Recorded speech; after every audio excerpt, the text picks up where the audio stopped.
Hey everyone, welcome to The Path of Me. I'm your host, Wendy Hutchinson. I have a beautiful guest today. Her name is Maria Krause. I hope I said her name properly. You Krause. did.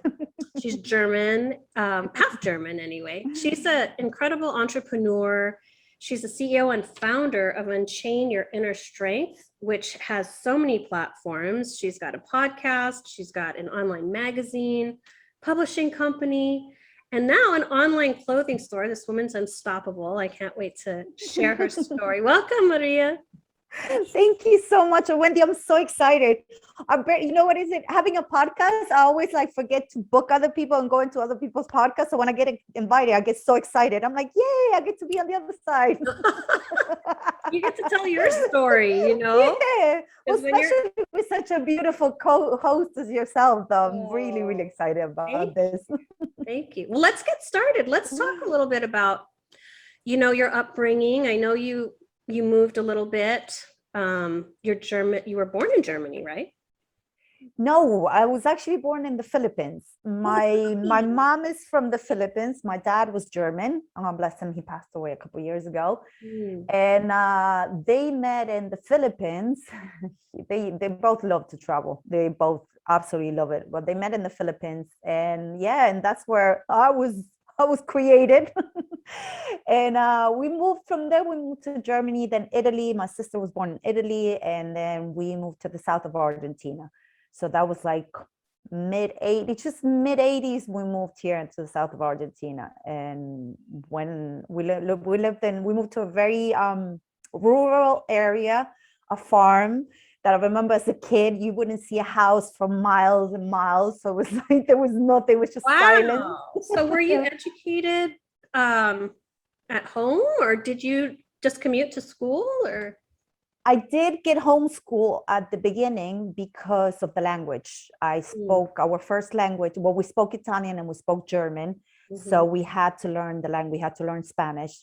Thankfully for kids, it's so much easier. I remember at the end, I ended up teaching my mother how to speak Spanish. Because she was like, speak Italian. I was like, no, we have to speak Spanish. We have to. We're in Argentina now. So I was homeschooled for the first year, and I love reading. I just want to read everything, Wendy. So I couldn't help it. Even if I didn't have to go to school, I really, really wanted to learn how to read. Wow. It was one of those things. I was like, they used to give me, as kids, you get a lot of books, and parents will read you stories. And my parents didn't have time to read me all the stories. So I wanted to be able to read it myself. So I was just so keen to learning that, it was the first thing I did.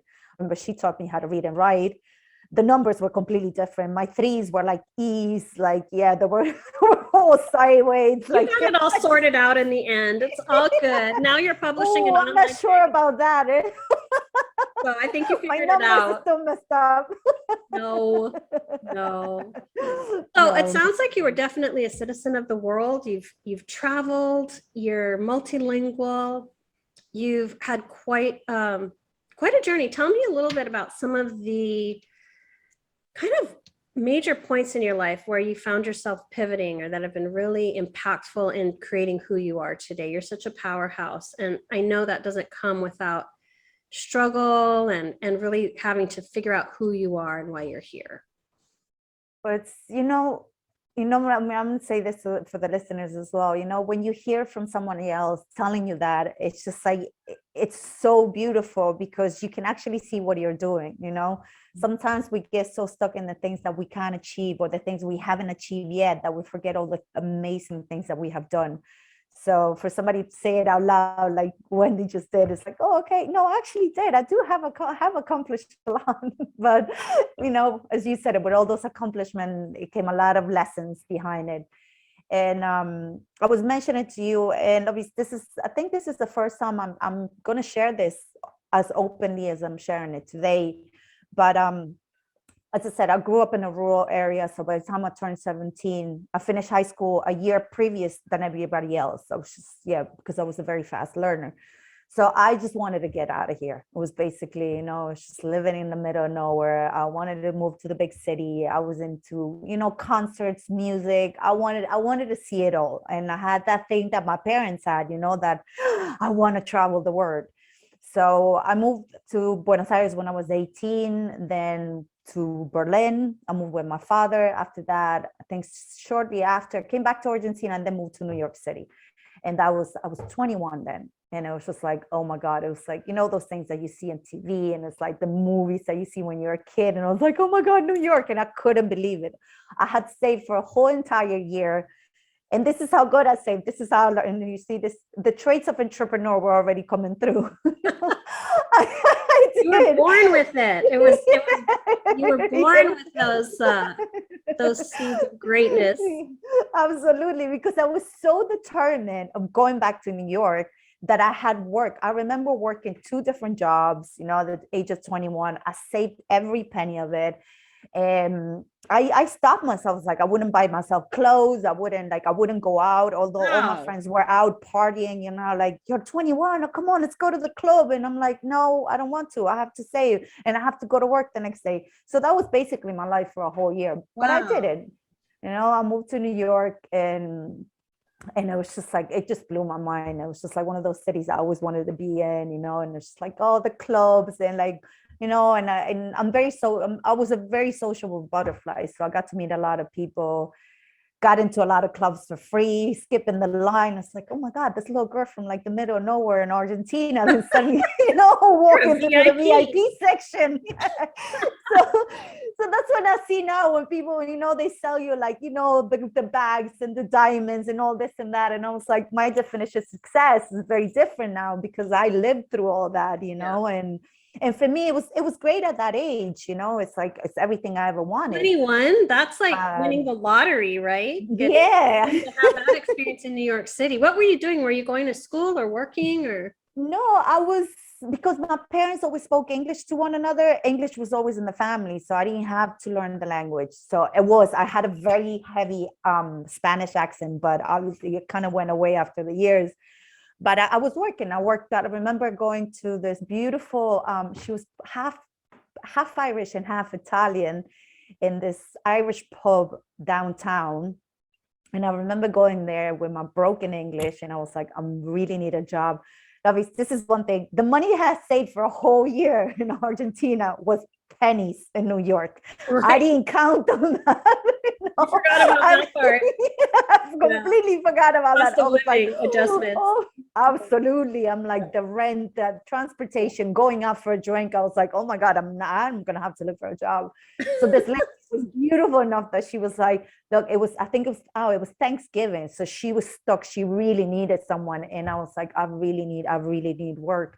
And I was like, at least give me a chance. And she was like, okay, yes. So I'm very efficient. So I learned very fast. So she was like, as soon as she see me work, she was like, yeah, she loved me. She kept me. And I worked for her for 3 years. Like I stayed there for a long time. Yeah. Wow.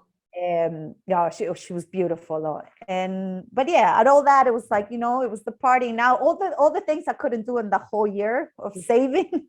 You made up for it. You made up for lost time. Yeah, I went absolutely crazy. But I was telling Wendy, and this is a story that I haven't, first time I shared this openly, is that there was a time in New York, and I think it was like this fashion, those trends that people create. And this one wasn't one of the good ones. It was when people were roofing girls at the clubs. So you would go to clubs, they'll buy you a drink. The next thing you know, there were stories going around. Right? You're absolutely unconscious. You don't know what's going on. And this is what happened to me. I was 21. And yeah, I ended up in somebody's house. Didn't know how I got there. All I knew is that at one point I opened my eyes and somebody was inside me, and they were like, all I could do is like scope the room, and there was like 3 other people in the room, half naked, and I'm like, and I have seen these guys before. I've seen them frequent the clubs. So they were like, the VIP, the cool kids, that kind of thing. And I remember being so numb, like I was in completely shock. And I was like, I couldn't scream, it was like, that's the sensation that roofie gives you. It's like, you feel, you're awake, like your head you could be conscious, but your body won't move. So basically I had no other choice than go along with it, How did you get out? How did you get out of that situation. I think when they realized that I had woken up, they were trying to be all like, hey, would you like a drink and this and that and next. And I basically, Wow. it's a big blur. I think when I finally got my body together, I got dressed and they were like, oh, we can pay for your taxi if you want. And I was like, and I just got the fuck out of there. I'm just like, excuse me, no, but it was just like this big, Oh, I Maria. got home, I showered and it was this, this sensation of being in completely denial of what just happened to you. Well, it's a You trauma. know? I mean, that's incredibly traumatic. I can't imagine how vulnerable and scared you were, and not being able to really. You had to kind of wait till you could physically move and come Yes. back to yourself. So you had to stay in that situation. Yeah. Oh my In a gosh. place, and I remember that was all the way in Brooklyn. I lived in the Bronx at that time. I got out of that place, I didn't know where I was, and it's just like your senses, like you just, and you're carrying your stuff in, and it's basically that walk of shame that you're like, what the hell happened, at what point did I say yes to this?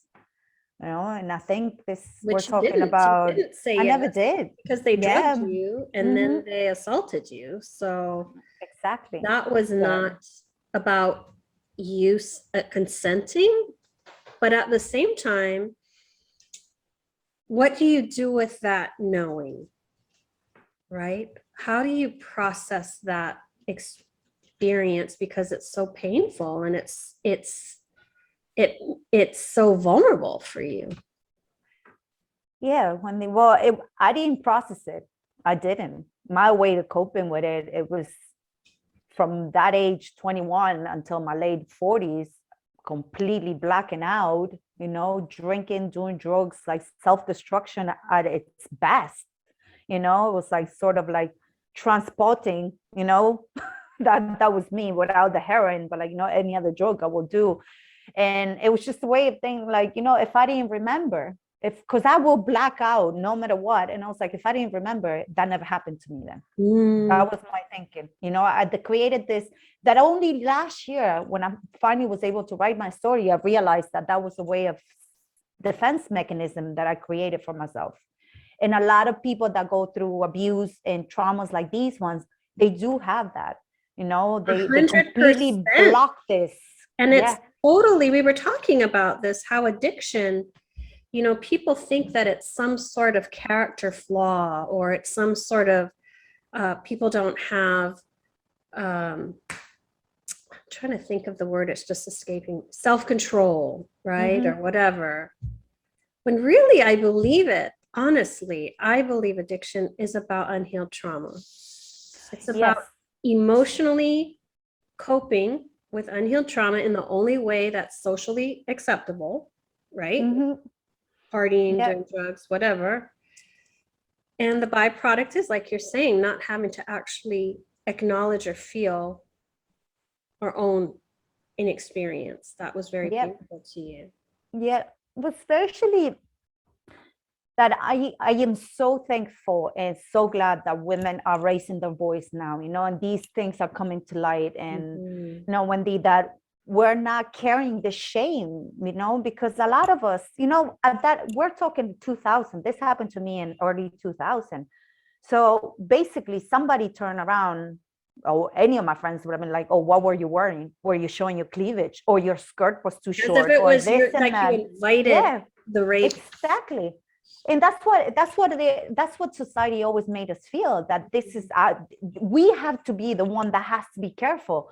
Why do we have to feel like there's going to be a predator everywhere we go because we're wearing certain type of clothes? I mean, these clothes are made. It's not that, and they're there, but why do we have to go live in our lives like that? Wasn't the awareness back then that there is now about drugs being slipped into your drink? So you were just out having a good time, and not even, that wasn't even top of mind to keep your drink with you at all times. Or you go out dancing, you put your drink down, you come back, that it was just a more casual time when it comes to that stuff, right?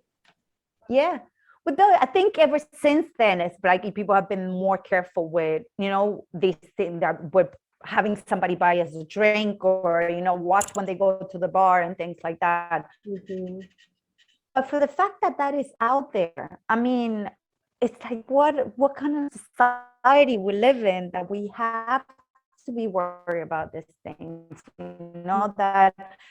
that men think that it's okay for this to happen, and podcast is because she caught my attention about the nunchucks and how she started. She was like, it was all this anger that she was taking out because she was fighting against men with nunchucks. And I was like, I think, inside, we always know the truth. I mean, we know ourselves better than anyone, right?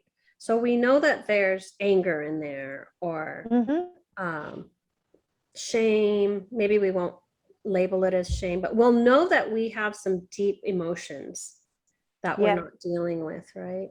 Yeah. At some point, it's a decision to actually confront it and face it, right? So what was that aha moment for you that made you say, I just can't do this anymore, and I need to get sober, and I need to really shift what I'm doing and how I'm doing it?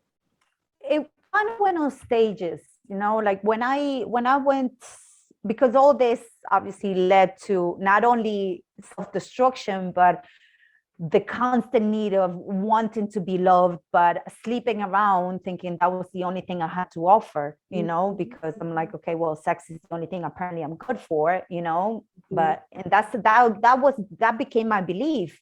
So I kept attracting the same kind of, toxic relationship, the behavior with men, like men who didn't want me, but they only wanted to sleep with me.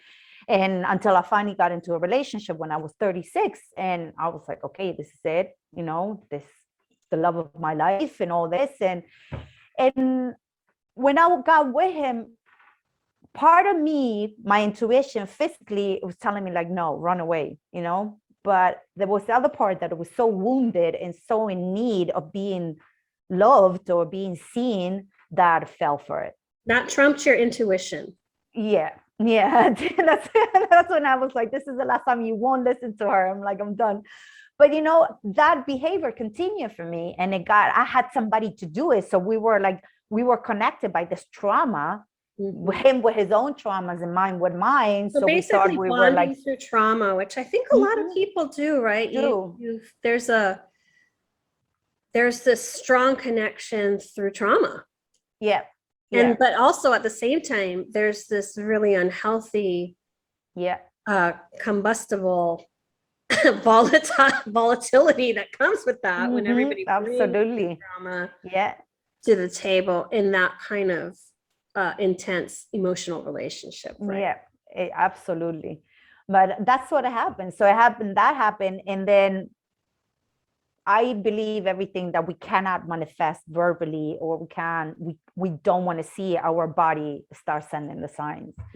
So I start developing illnesses that I never had before. And I developed IBS, and, and then my hands, it was like I have very bad psoriasis in my hands.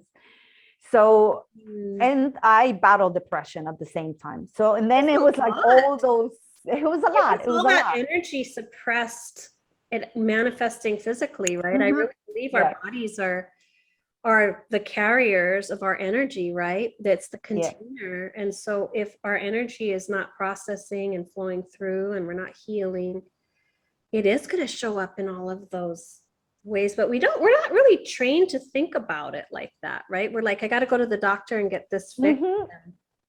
Yeah, and what the doctor does is like they give you all this medication, and I remember the medication they used to give me for certain things, it will make other things worse. Right. So my body was just like, it was in this constant pain. And not only that, my head was going into abysms, like dark zones that I have never experienced in my life. It's a dark night of the soul, it sounds like. It's what you were what you were having to navigate. I think the hard thing is when you're in that space, you feel so alone, and you want to, instead of connecting, you withdraw and become more isolated in it, and that can be such a dangerous place when you're mentally in the dark. Well, it can be and it can't, because in my case, it's actually it was the catapult is what I needed to get out of that situation. Because otherwise, not feeling lonely, because when I felt lonely, I kept going back to the old bad habits because that's all I knew. So when my ex and like all his friends, well, the friends we had in common, obviously we all did the same thing. So when I started retreating, that's when I started feeling lonely. And I didn't want to feel lonely. I wanted to belong. And then I got to a point that I just couldn't anymore. You know, I didn't want to lead that life anymore. I didn't want to sleep till 4 o'clock in the afternoon. I didn't want to wake up and have another drink because I was feeling bad because I need to cure the hangover, you know, and over and this vicious cycle. So yeah, it was, I mean, Wendy, it was lonely as fuck. Like it was so lonely. But also the courage it took to choose you and not keep going. I mean, you had such a strong inner compass saying stop, stop, stop.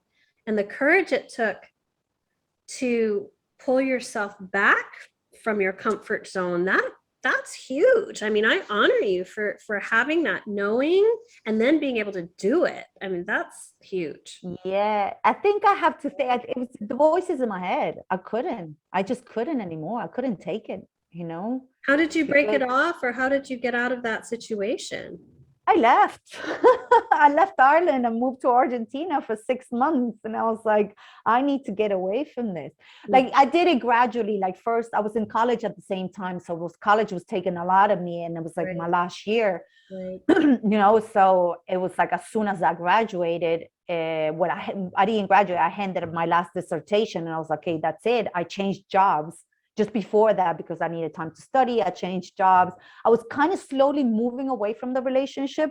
I have to mention he was a very controlling narcissist as well. So I was slowly moving away. So those things, they were causing bigger triggers in our relationship. But I was like, in some way, I was those things were getting me stronger. Being able to be like, okay, I'm going to separate this. I'm going to get another job that is completely separate from everybody, you know, from your lifestyle. And, you know, so I had to start doing those things. And then eventually when I finished college, I stayed for, I think, another month. And then it was the first time he hit me. He abused me physically. And that was it. I was like, I have to get out of here. Wow. So wow. I grew up in a profile. Do you have any advice for people who are in a relationship with a narcissist, having experienced that yourself? He'll never change. Get the fuck out. That's the best advice I could give you. It's not about you, no matter what you do, no matter how you try to change. It's never enough, it's right? Never enough, because it's not about you. It's about them and all the shit they carry with them. And it's that, because people think narcissists are like self-absorbed people and they're like egotistical. It's the complete contrary. People who are narcissists, they have such a low esteem and so low, like the way they see and view themselves is so low that they cannot have somebody who feels good about themselves, because that reflects on them. So instead of bigging you up, they're going to try to pull you as low as they can, lower than them, so they can feel powerful and they can be above you. That will never, ever change. I don't care. When people say, oh, he's going to go to counselor, him going to counselor is going to make it worse. This is psychologically approved, that a person who's a narcissist who goes to seek help becomes a better narcissist, because they can trick the psychiatrist into believing why they want them to believe. They're really good at manipulating the truth, aren't they? And manipulating people around them, because they've been doing it their whole lives to survive. Yeah. So there is a study that they've done with Manson and a few others, like back in the 60s, and this is exactly what happened. They were shocked. Like the people, they weren't getting better. They were getting better at lying and at pretending and telling you the things that you want to listen to. That makes sense, right? Because therapy only works if you're transparent and authentic and acknowledge your stuff. But if you're only feeding them what the therapist wants to hear, and they're masters at that, they're going to think you're getting better. Yep. Right? But they're really, just like you said, becoming better liars. Yeah. but it's like, this is what it creates when you end up in a narcissistic relationship. You end up being a little bit narcissistic as well, because you think you're the person who's going to save them, and you're the person who's going to make them change. And it's never, ever, ever going to happen. So when the hardest part from you breaking up from that relationship, it's because your ego is so broken, because you want to be that person who saves them. And the honest truth, you'll never be that person. That's the reality, you know. When did you realize that okay, I need to save myself? Was there a tipping point, or was it just this slow, gradual nudge to pull back and shift and change and change your lifestyle? And I did, because I had completely lost myself, Wendy. I didn't know who I was anymore. All the things that I used to do before, that I used to like, I didn't know what I like, what I didn't like anymore. I thought that me going for a run, if I would go for a run, he will make fun of me. And it's like, oh, you try to be all like healthy and shit. And I'm like, yeah, I have beaten my body so much with alcohol. I would like to go for a run, you know, and see what it can do, you know. So those things. And I was like, I had no personality anymore. It was like I was depending on him, like, to feel that I was somebody, you know, that to be okay. That I needed him to see me, and that's when it stopped. I was like, who I have become? I'm like, I don't feel anything. In that, it got to a point that anger turned to sadness, and sadness turned into complete numbness. I just didn't feel anything anymore, you know. it must have been really rejuvenating to come home to Argentina and be able to recover. You said 6 months, right? You came home for 6 months. 6 months. And I did, and this, like the same that I did with stop drinking, I stopped doing drugs. That's when I was like, okay, this is it. And I did it. I don't, but you know, I'm the type of person, if I get determined and I'm like, okay, this is not making me feel good anymore, things have to change. And I know the other road, it's hard because it's different. You don't know where you're going. But being stuck in the same place, that it makes you feel shitty constantly, that you hear those voices in your head, I couldn't be there anymore, Wendy, you know? So I went, it was lonely. As I said, it was lonely. Those 6 months, I took those 6 months, I went back to do yoga, went out for long walks, that even my friends, they used to stop on the car and they were like, are you going somewhere? I was like, I'm actually going for a walk. And they're like, oh my God, are you okay? And I'm like, yes, I am. I'm absolutely fine, you know? But it's funny because now 6 years later, they're going for walks. And I was like, I told you it was good for your head. You were actually creating the template for the people around you. They watched you do it. And so I think when they were ready, they were able to say, well, this is kind of what I saw her do. So I'm going to take some time. Maybe I'm going to try a yoga class. Maybe I'm going to go for a walk and clear my head, or not go to the club tonight. I'm going to take a night off, you know. And it does start with a choice. It does start. And I've often gotten messages when I've watched people close to me suffering and going through similar things. You know, I'd ask in my meditations, why? When is this going to turn around, you know? And I would get the same answer. Everybody has their limits. Yes. Everybody will reach a point of where they can no longer do it. They can no longer lie to themselves. They just can't physically stay there anymore, than they have to choose themselves. And that can be 6 months, or it can be 10 years. Everybody has a different tolerance for how far they can go, what their limit is, but everybody will reach their limit at some point. Absolutely. Wendy, I completely agree with you on that. I mean, especially, you know, when you go into a spiritual journey, and this is what I see a lot. And then I realized that I was doing the same. So I had to stop myself. When you start doing the healing, you start working on yourself, you want everybody else to experience the same thing. You want to share all your like, oh, this is good for you. This is good. And then you want to, but the other person is not. They're not being reciprocated. They don't want to hear it. They're still with the blinders on. And I realized they're not ready. Exactly. And this is what I learned, you know, throughout the years of, like, you know, coaching. And I'm like, no, just let them be. All you can do is, like, keep inspiring. If they need, you're there. But when they're ready, you know, completely ready, they're going to be like, hey, can I work with you? Or, And that's when you're can going you to show me a little bit have, more? that's when you have impact, right? And I Yeah. think all of us that are healers in life and here to serve others and help others navigate difficult times have had to go through that phase of wanting to help and fix and save everyone. And then you realize, wait a minute, that's actually my ego. Yes. That was my ego. Yes. Oh God, That's yes. not my role, right? I was like, oh, that was a blind spot I didn't, see coming that I need to look at, right? Is allowing people just to be where they are.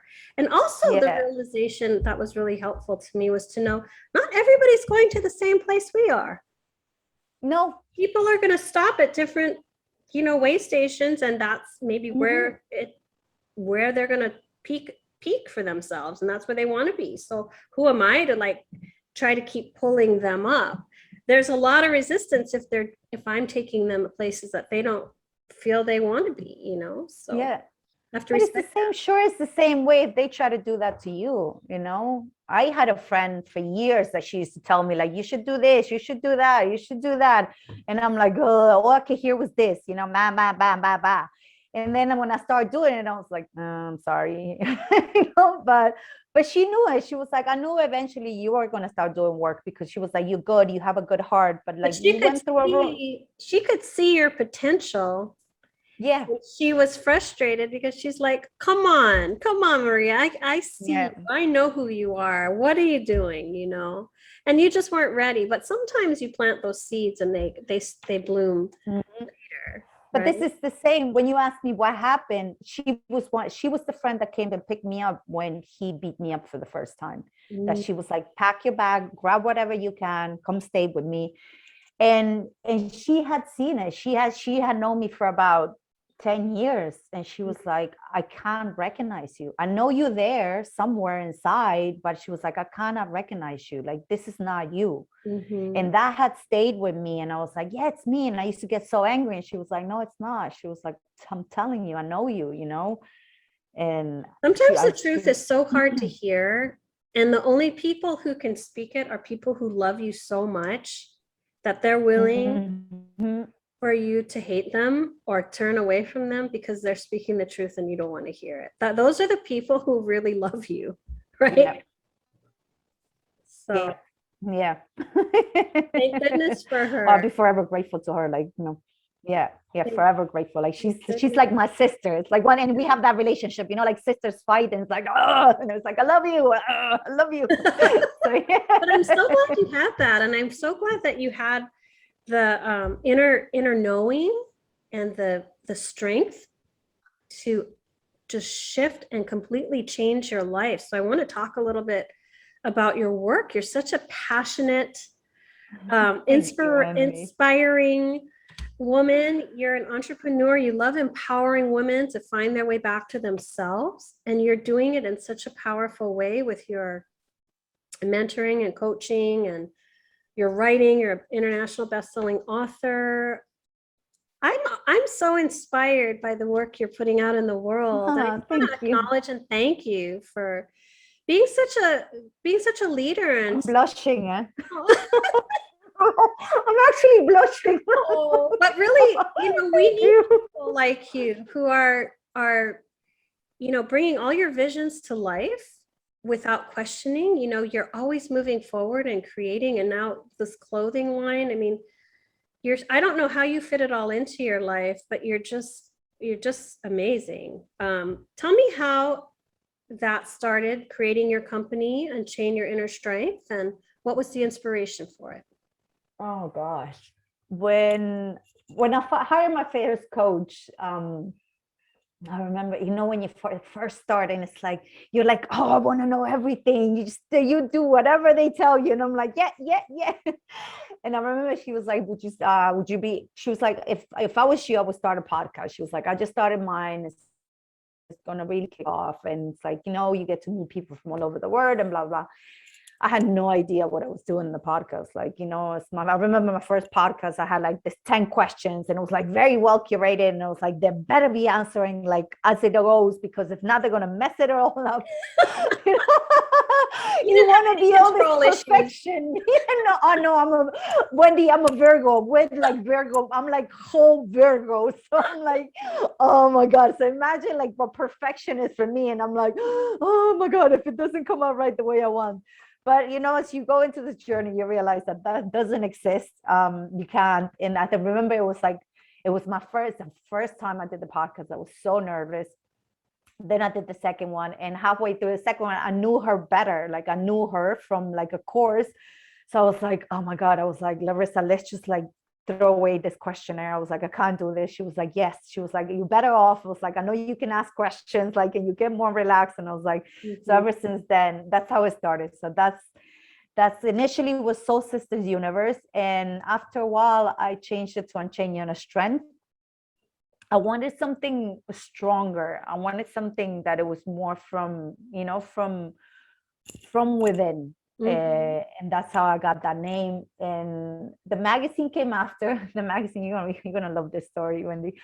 So when I was a teenager, there was a magazine called 1320, and it was like, it used to come out every Thursday. So I used to have like, you know, my money there every Thursday. I used to go to like the newsstand, and I was like, I would go on Wednesday to make sure that he will reserve one for me, that he wouldn't sell them out. Right. So he knew me. So every Thursday he'll keep it for me. The thing is, like, the magazine had everything that a teenager needs, but it was like from 13 to 20. So like a teenager in their 30s is different from one in their 20s. Yeah. So my mom had to check the magazine before I read it. So because it had like, you know, it had the articles that weren't appropriate. Basically, I remember going through one once, and it was like, it was this whole section about sex, you know, and it was like, why is it ripped off? And she was like, because you're too young for that. And I'm like, oh, okay. But it was interesting because it was teenagers sending letters, you know, asking them questions about, you know, about sexuality, about, you know, condoms. And I think in that, especially in the 90s, it was like, there was AIDS was huge, you know, but late 80s, early 90s. So it was a big thing. So it was relevant information. It was very relevant. Yeah, exactly. And like you know, as a young person, you wanted to know. So, well, but a lot of things, she usually didn't rip much of the magazine. It was just certain things sometimes. You got to read the whole thing sometimes. But, you know, I was kind of glad that my mom was like, she an interest in all of the things, and the things that I liked, you know. Yeah. So yeah, so that's how it started, and that's where the idea of the magazine came around. And I was like, I wanted to connect with more women. Like when I came out of my relationship, I went, and I'm be honest here, I went in a complete, I hate men. I don't blame you. I do. Know, that's how I came out. So I was like, for as long as I could remember, I always been friends of men. You know, I always had like male like friendships, because there was always this stigma about, oh, women are jealous, or women are this, or women are that. So I never really given them the chance, because every time I had given somebody a chance, we ended up fighting over a boy. You know, and I think a lot of us did that. And then when you think about it now, it's like, oh, really? Over a man? Like, why would you fight about that? Well, you're in such a different place now. When you're in a healthy, empowered place, you see your values, right? And that's who you were then. So it makes sense for who you were then. But, you know, it's really wonderful that you've come around full circle to actually be in service to supporting women in their empowerment journey, I think. Thank you. I think, I mean, it makes me really happy to be able to be part of this whole movement that we're creating now, all of us together, because it takes more than one person. I mean, and the more of us that stand up, you know, and start our businesses and speak our mind and share our stories, you know, and not having to carry all that, like I did for years, carrying that shame and that guilt that I created what happened to me, you know, that it was my fault. And it wasn't. It took me years to forgive myself. I'm so glad that you did. Look at all the people you're helping because you're able to do that healing work. And I think that's a really strong message that anyone who's listening to this needs to hear, that when you heal, you're not only healing yourself, Yeah. you're breaking ancestral trauma, you're breaking ancestral patterns, you're setting templates for other people to follow who are going through similar things. And you're offering an example in real life, in real time, of what's possible. Absolutely. So I Absolutely. think the work is so important. I love your magazine. How can people find it? How can people find Everything is in my website. So I made it easier. I'm like, I'll just put all the links there. Everything is connected to And Instagram, it's your Facebook, name. everything. It's your name, right? It's my name. So it's www at Maria C. Make sure you put that C there, Krause, Krause. So yeah, but I have everything there. So the books are there. Everything pretty much is there. So yeah. I can't wait to see what else is coming. I can't believe you're doing an online clothing store. What inspired that?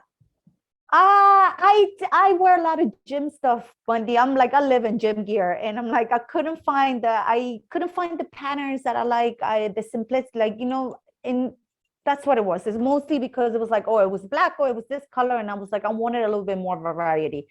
So that's what I opened the store. Now I just opened it a month ago. I'm kind of going through a small rebrand because I'm, as you do with any new business, that you're like, oh, okay, I'm learning this, I'm going to apply this. So so since it's the first store that I opened, there's going to be a few changes now. It's that I'm an going to be online working. store, or is it a brick and It's mortar? online. Yeah, it's online. Yeah, it's online. Yeah, because since I'm over here in Argentina, I think that's the best way to do it, that I don't have to. I do have a business that it's like, or physical business that it's over here in Argentina, but it's completely different as well. So so I love that you have tattooed on your arm, my inner strength is my freedom. I got that right after I split up. Like, I think a year after I split up, I got that on my left arm, just as a reminder of everything I had gone through. That should definitely be on your clothing somewhere. I think that would be such a statement, right? Yeah.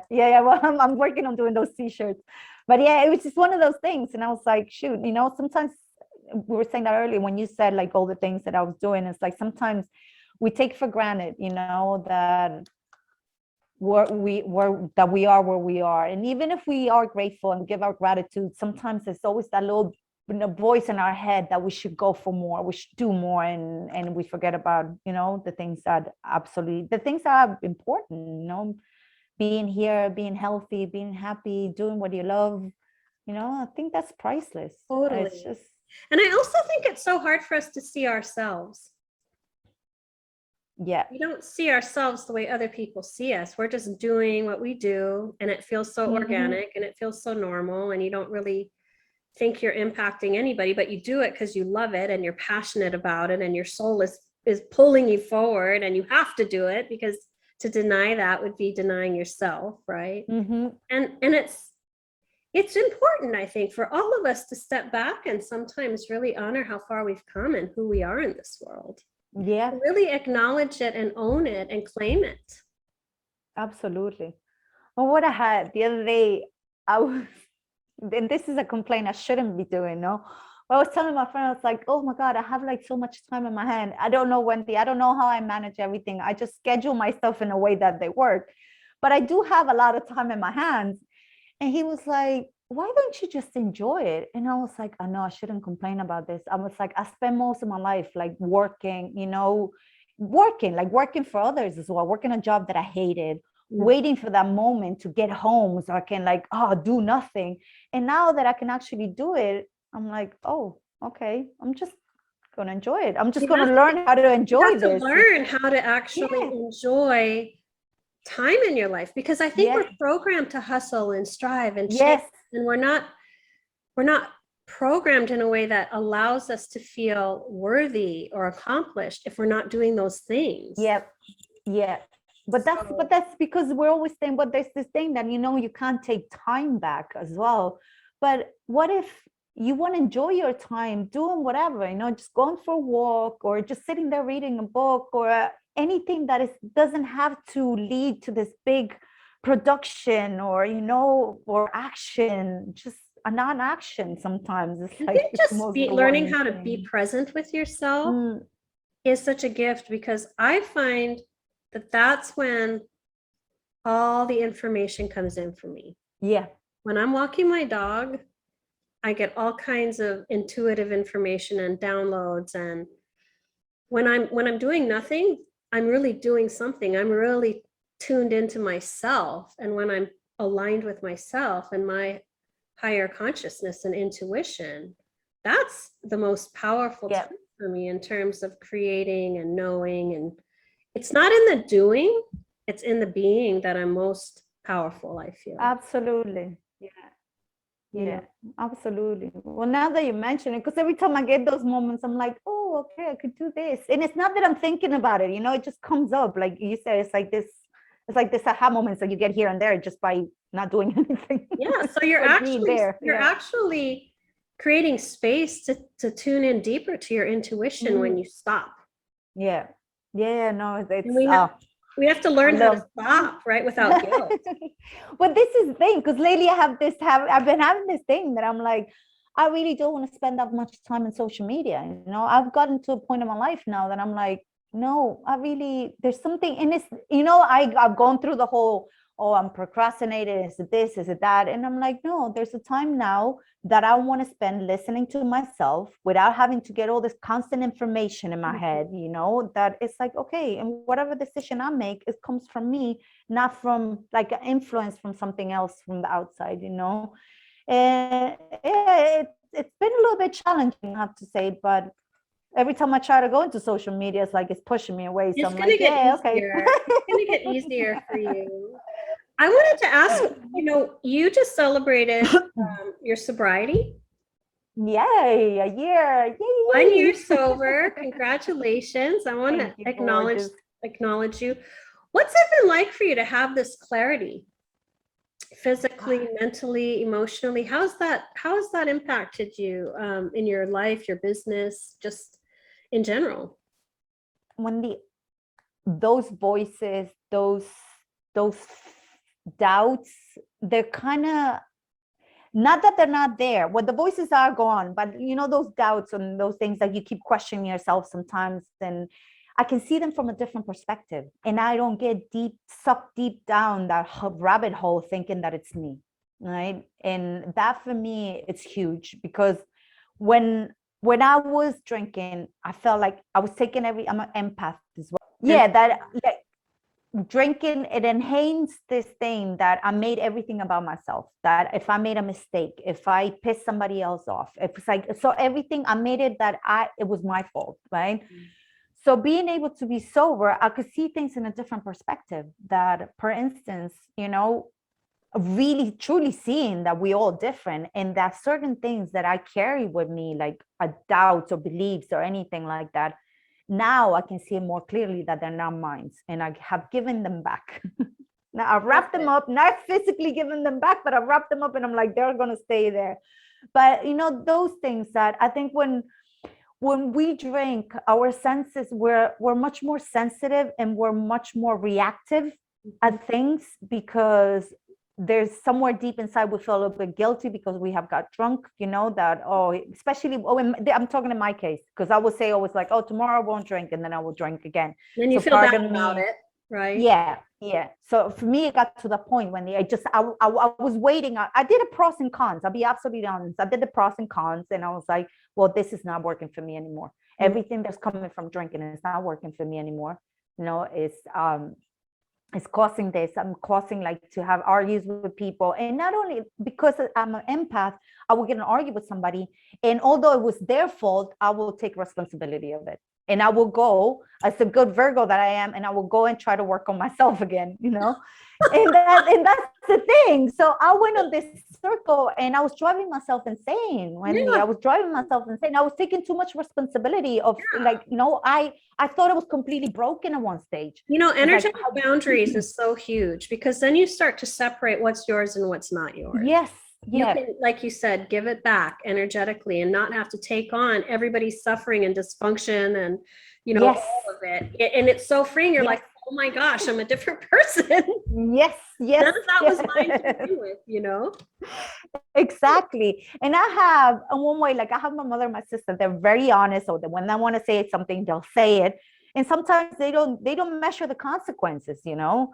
So that was my thing. And I will go and I'm like, okay, maybe it's something I did, what trigger? And I was driving myself insane, especially last year, ladies. Imagine like 2020, that it was like a slap in the face. And it was like, oh my God. It was like, I haven't been living with my sister in years. Like, you know, we live in different countries with we haven't interacted, the three of us, in about 20 years, like the way we did. Like Then you're doing it sober. Oh, I had to sober up. I had to sober up because it got to a point that it was that I was taking too much of their stuff, what they didn't want to heal. It was dumped on me, and I was doing the work, and I was like, I can't do this anymore. I'm going absolutely insane. That's so huge that you had that realization, and I'm honoring you for actually getting sober, because I think a lot of people know they're drinking too much or drugging too much, and they know they need to stop, but they don't know how.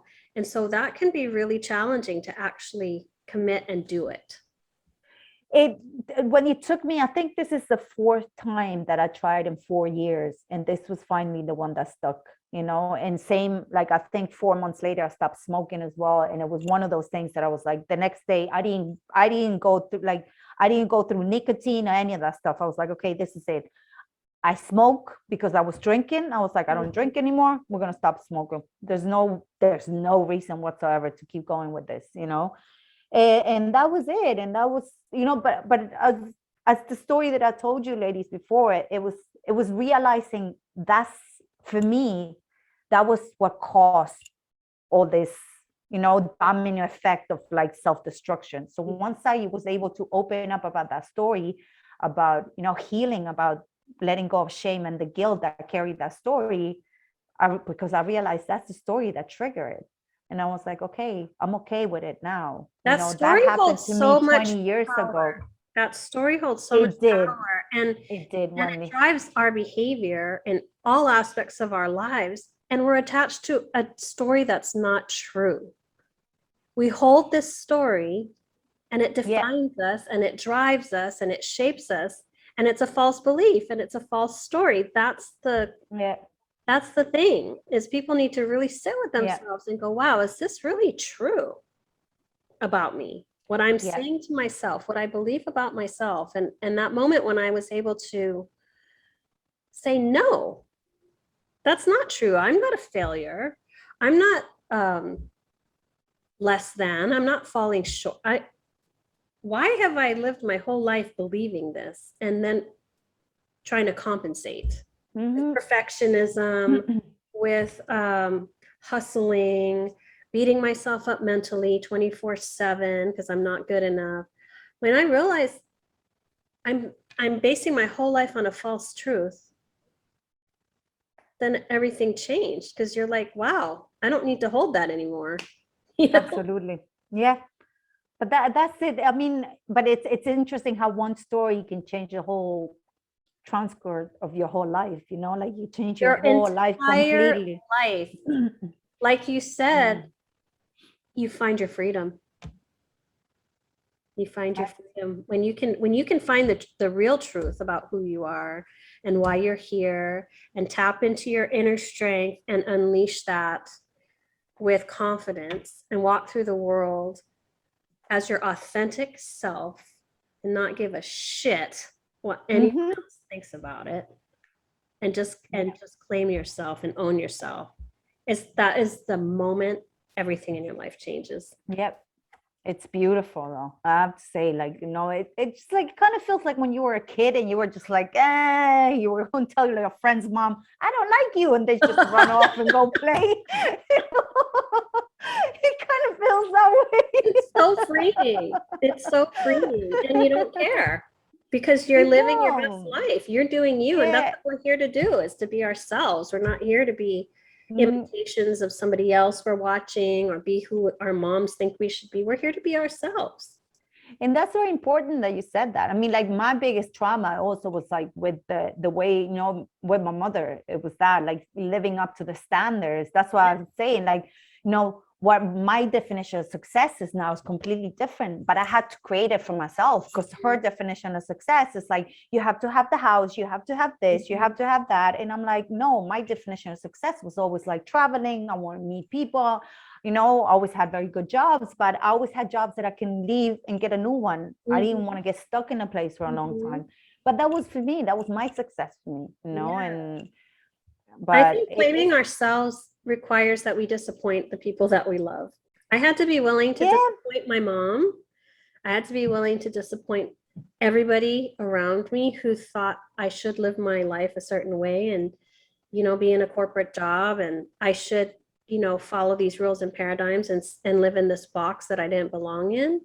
So when I could just tune all of that out and really dial into myself and go, what do I really want? Who am I here to be? And what is my role here on this planet right now? Who am I here to serve? When I got clarity around that, that really trumped the public opinion of everybody around me. And like, you can come for this ride or not. I don't care. I'm on this ride. I'm here to be in service to others. I'm here to inspire women to live their best lives just as you are. And I'm not going to allow a handful of people who don't agree with what I'm doing to hold me back or force me to dim my light or not, or be something that I'm not meant to be. I'm not going to do it. Yeah. And that's a beautiful place to be, Wendy.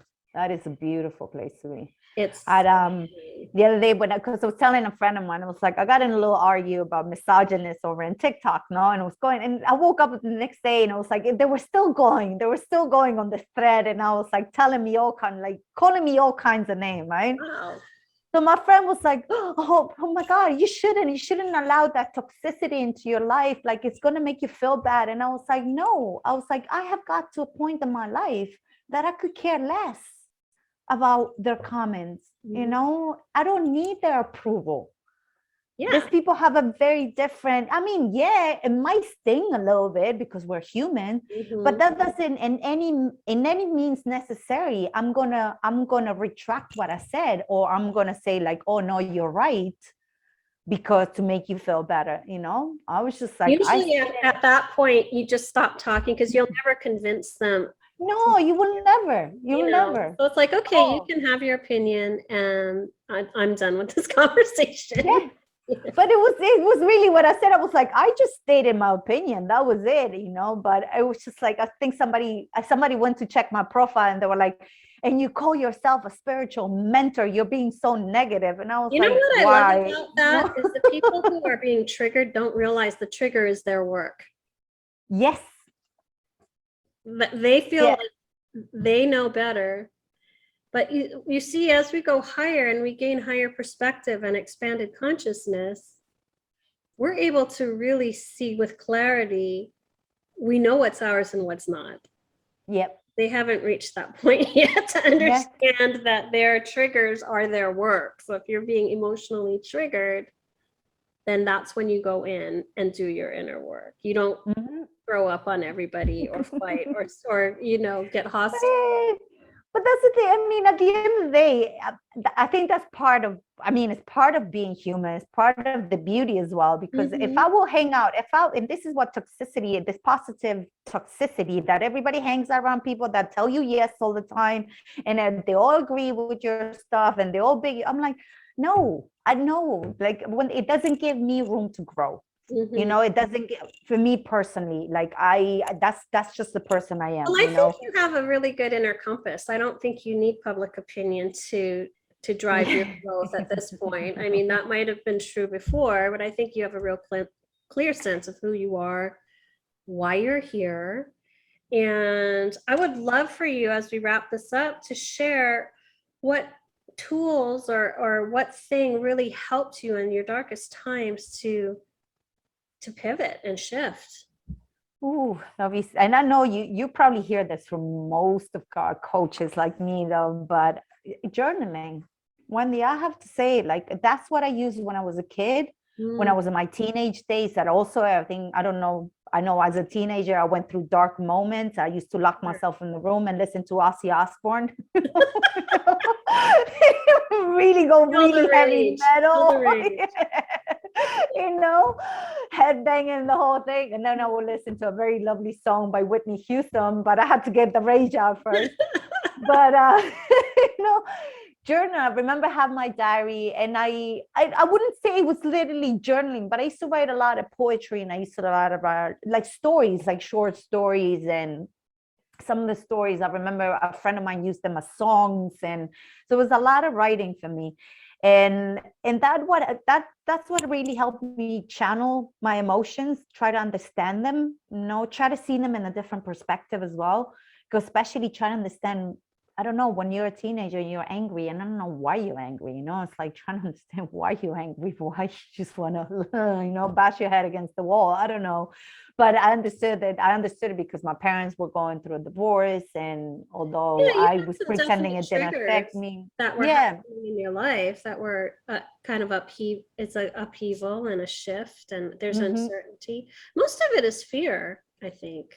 I think anger is of is change a fear of change and the unknown, and you know, so I can see how that would be difficult. But journaling is such a huge tool because it's us connecting and releasing stuff. And then also sometimes as we're writing, we're getting answers too. So as well. super Yeah. powerful. So, So well, that's gosh, what so that's what I did when I took those 6 months and I did my own rehab kind of, yeah, I would say it was my own kind of version of a rehab.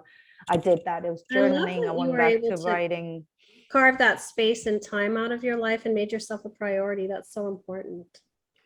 And I think we should all learn to make ourselves a priority, because I mean, if you're not feeling well with yourself inside out, and then there's nothing is going to go right in your life, you know. If you're not feeling well mentally, or emotionally, you're going to take that on somebody else. So that relationship is going to go to crap, you know. And I was talking to someone earlier, and it was like, you know, a lot of entrepreneurs, like, they forget to look after themselves. Oh, I don't have time because I have to work on my business. 100%. But I if you're not looking after yourself, you won't have a business. You know, that's the honest truth. Like, you know, and I always say it was like those, I don't know, 5-10 minutes, whatever it is that you have, like, you can make that time. We can always make time. No, it's a instead of choice. watching a silly movie. It's It's a a choice. It's choice. absolutely a choice. Choose you. Because And somebody asked me the other day, they were like, I always see you cycling and walking and this and that. And it's like, how you get all that time? And I was like, I'd rather spend less time working on my business and more time working on myself, you know, don't because I you think it's find all that you're related more as well. productive though, once you do Yeah, that? It's like when you sit yeah, down, you can crank out like a whole day's work in a few hours because yes, you're focused, you're there, it's just flowing, you're in the zone. yeah, I find that to be so true for myself. Like when I get real intentional and sit down, I can actually create so much content in a very yes. small amount of time. I can't tell you how I do it. I don't know if I'm bending time or if I'm just, You you see? know, big downloads of information. It's just when I'm writing, it's just flow. Yeah, it just flows. But Yeah. I have to create, like you said, that time for myself to just zone out, walk my dog, go to a cafe, get a coffee, whatever it is, right? It makes me more productive, actually. But don't you feel like those are actually, by you doing that you create more tools, you create more tools or more information that you can pass on to other people, Totally. unlike sitting down and scrolling on Facebook or scrolling on any social media all day. You won't get that information that you go and get it yourself when you go out for a walk with your dog, when you talk to somebody on the street, to Mhm. a random person in the street. You can get such a beautiful conversation as somebody, because people are always willing to tell you what they need, you know. And I mean, it has happened to me. I'm going to the gym and meeting like this girl for the first time, and she just sat there and broke down and told me her whole life story, you know. That used to happen It to has, me. you see. And that for me, but it was another tool that I learned. I was like, okay, now I can implement this in my business to help my clients. I Right, wouldn't right. learn it if I'm sitting on Facebook all day. True. I You're wouldn't. so right. I have just enjoyed our conversation so much. Maria, thank you so much for being here. I love you. I'm so glad we I connected. thank you, Wendy. I Thank you. enjoy connecting in person so much. And to my audience, thank you so much for being here with us. There was so much rich content, and I hope you're inspired by Maria's story to make some positive change in your life. Take care of yourselves, love yourselves, and I love y'all. Thank you. Bye.